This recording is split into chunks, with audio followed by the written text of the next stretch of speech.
ஆஸ்திரேலியாவின் சிட்னி போண்டி கடற்கரையில் இடம்பெற்ற துப்பாக்கி சூட்டு சம்பவம் தான் இன்று உலகத்தை அதிர்ச்சிக்குள்ளாகி இருக்கின்றது.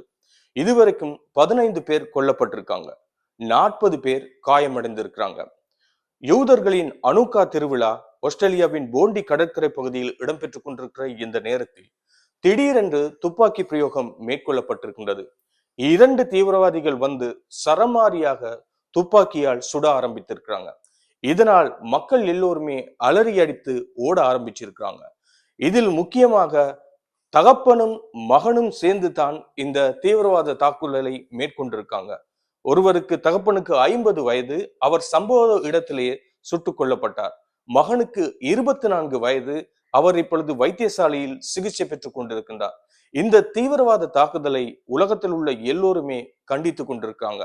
இந்த தகப்பன் 50 வயதுடைய அந்த தீவிரவாதி துப்பாக்கியால் எல்லோரையுமே சுட்டுக் கொண்டிருக்க அந்த நேரத்துல அந்த இடத்தில் பழக்கடை வியாபாரம் செய்யும் ஒரு நபர் உடனடியாக அவருடன் சண்டை போட்டு அந்த துப்பாக்கியை பறித்ததன் காரணமாக பல உயிர்கள் காப்பாற்றப்பட்டிருக்கிறது.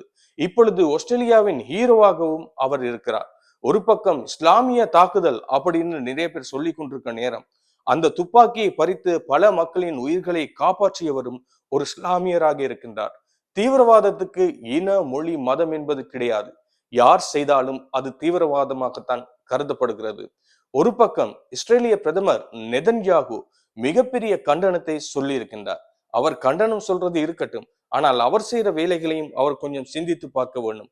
பல உயிர்கள் சிரியாவிலும் போய்கொண்டிருக்கின்றது. ஆக மொத்தத்துல அங்கேயும் உயிரை எடுத்துக் கொண்டிருக்கின்றார்கள், எந்த பக்கமும் உயிரை எடுத்துக் கொண்டிருக்கின்றார்கள். மக்கள் தான் இறுதியில் பாவமாக இருக்கிறார்கள். இதே சமயத்துல சிகிச்சை பெற்றுக் கொண்டிருக்கும் அந்த தீவிரவாதி உயிருடன் வந்தால் மாத்திரம்தான் இந்த தாக்குதல் ஏன் மேற்கொள்ளப்பட்டது, எதற்கு மேற்கொள்ளப்பட்டது, யாரால் மேற்கொள்ளப்பட்டது என்று தெரிய வரும். ஒரு பக்கம் பாகிஸ்தானை பூர்வீகமாக கொண்ட இருவர் என்று சொல்றாங்க, இன்னொரு பக்கம் அந்த விசாரணையின் முழு தகவல் வந்தது பிறகுதான் சொல்ல வேண்டும். 40 பேர் காயமடைந்திருக்கிறாங்க, 15 பேர் உயிரிழந்திருக்கிறாங்க. இப்பொழுது ஆஸ்திரேலியாவே மிகப்பெரிய சோகத்தில் இந்த விடயம் ஆழ்த்தியிருக்கின்றது. யூதர்களின் அனுக்கா திருவிழா உலகெங்கிலும் இடம்பெற்றுக் கொண்டு தான் இருக்கின்றது. இப்பொழுது உலகத்தில் உள்ள அத்தனை யூதர்கள் இருக்கும் பகுதியாக இருக்கலாம், அல்லது திருவிழாக்கள் இடம்பெறும் பகுதியாக இருக்கலாம், மிகப்பெரிய ஒரு பாதுகாப்பை வழங்கி கொண்டிருக்கிறாங்க. ஆஸ்திரேலிய அரசாங்கம் அடுத்து என்ன நடவடிக்கை எடுக்கும், எப்படியான சட்டங்களை கொண்டு வரும் என்பது ஒரு கேள்விக்குறியாக இருக்கின்றது. அந்த வீடியோக்கள் எல்லாம் பார்க்கிற நேரம் மக்கள் சிதறி அடித்து ஓடுற காட்சிகளை எல்லாம் பார்க்க கிடைக்கிறது. சிறுவர்கள், பெண்கள், முதியவர்கள் எல்லோருமே கொல்லப்பட்டிருக்காங்க, காயமடைந்திருக்காங்க. இப்படியான ஒரு சிக்கல் ஏற்பட்டிருக்கின்றது. ஆனால் திடீரென்று இப்படியான தாக்குதல் மேற்கொள்ளப்படுற நேரம் மக்கள் என்ன செய்வதென்றது மக்களுக்கு தெரியாது. உலகத்தின் தீவிரவாதத்தை ஒரு பக்கம் தீவிரவாதிகள் எல்லாம் சேர்ந்து இப்படி செய்வதாக சொல்றாங்க, இன்னொரு பக்கம் உலக தீவிரவாதத்தை சில அரசாங்கங்கள் தான் உருவாக்கி அதை தீவிரவாதமாக மாற்றி அவங்களுடைய சுயநலத்துக்காக செயற்படுறது அப்படின்னு சொல்றாங்க. எது எப்படியாக இருந்தாலும் இறுதியில் சாதாரண மக்கள் பாதிப்படைகிறாங்க. இனங்களுக்கு இடையில் முரண்பாடு ஏற்படுகிறது, மதங்களுக்கு இடையில் முரண்பாடு ஏற்படுகிறது. இதுதான் இந்த உலகத்துக்கு தேவையா என்பது கூட ஒரு கேள்விக்குறியாக இருக்கின்றது. தீவிரவாத சுயநலத்துக்காகவும் உலக சுயநலத்துக்காகவும் எப்படியெல்லாம் இடம்பெற நேரம் மக்கள் எங்குதான் போவது, என்னத்தான் செய்வது, இது யார்கிட்ட போய் சொல்வது? இப்படியான நிகழ்வுகள் தொடர்ச்சியாக ஒவ்வொரு இடத்திலையும் ஒவ்வொரு வருடமும் இடம்பெற்றிருக்கு.